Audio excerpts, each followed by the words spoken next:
राधिका जी वन में बैठल बड़ी, कन्हैया जी छोड़ के चल दिल बड़े।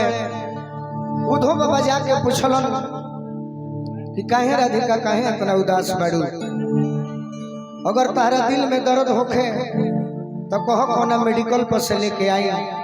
बाकी राधिका जी वही जवाब दे के कहतरी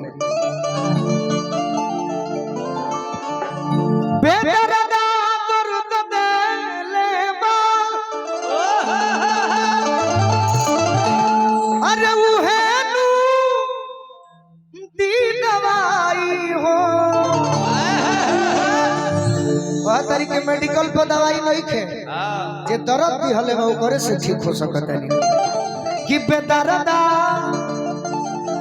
अरे बेदर्दा दर्द दे ले बा उहे नू दी दवाई हो।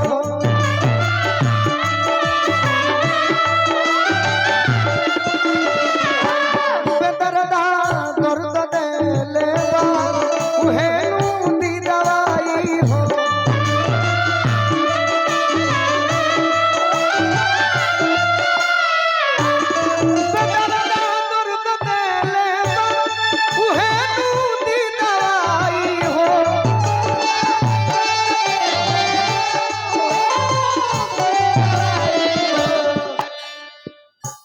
भजन भयाड़ ली। ये भजन जौन होता है आवरा है करे के गोल्फर पर जाते के पड़ेला काड़ा लगे बाकी ठीक लगे। जरूर जरूर भैया के स्वागत। बेदर्दा बेदर्दा दर्द दे ले बा शुभम संस्कारी जी की ओर से बेदर्दा दर्द दे ले बा इतना आसान बा। अरे उहे दी दवाई हो।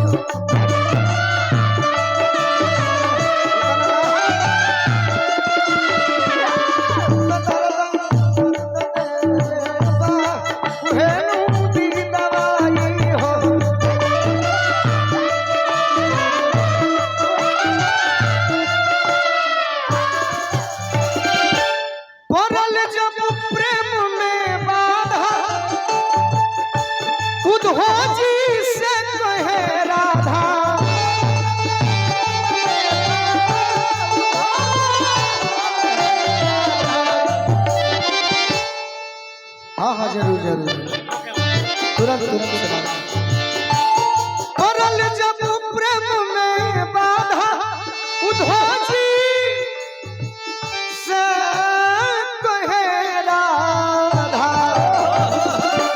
परल जब प्रेम में बाधा उधोजी से कहे राधा क्या कहे क्या कि तन के अरे तन के अनुभव दुश्मन मुहुरवे मलाई हो।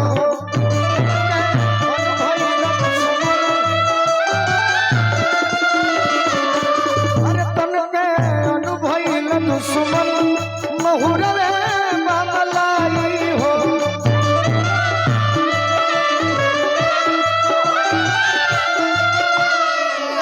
कमे कमे और का कहतरी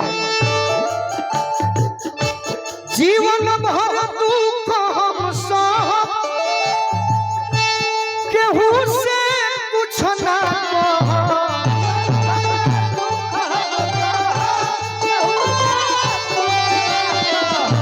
जीवन भर दुख हम सह केहू से कुछ ना कह।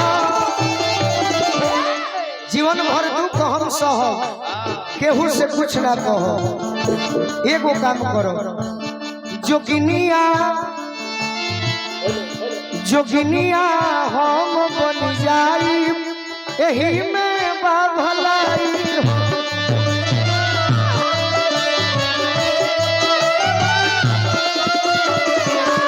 जोगिनिया हम बन जाई एही में बा भलाई हो।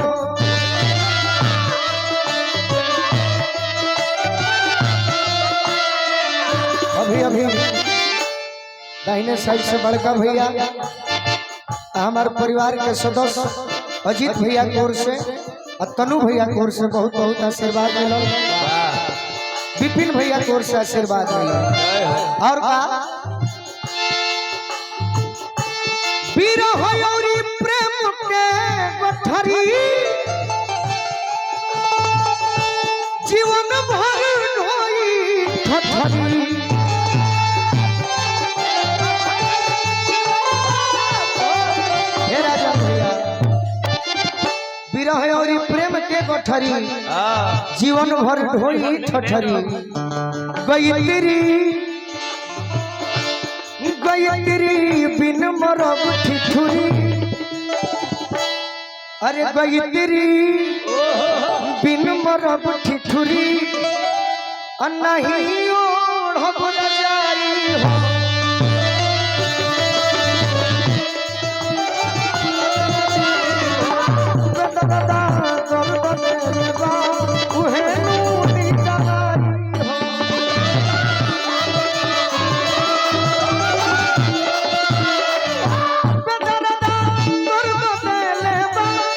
भैया हमारा रोहन पांडे जी की ओर से हो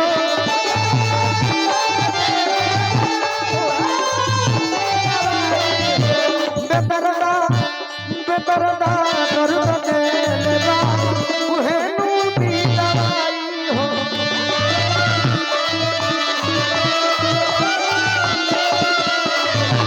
बेदरदा दर्द देले बा उहे नूती दवाई हो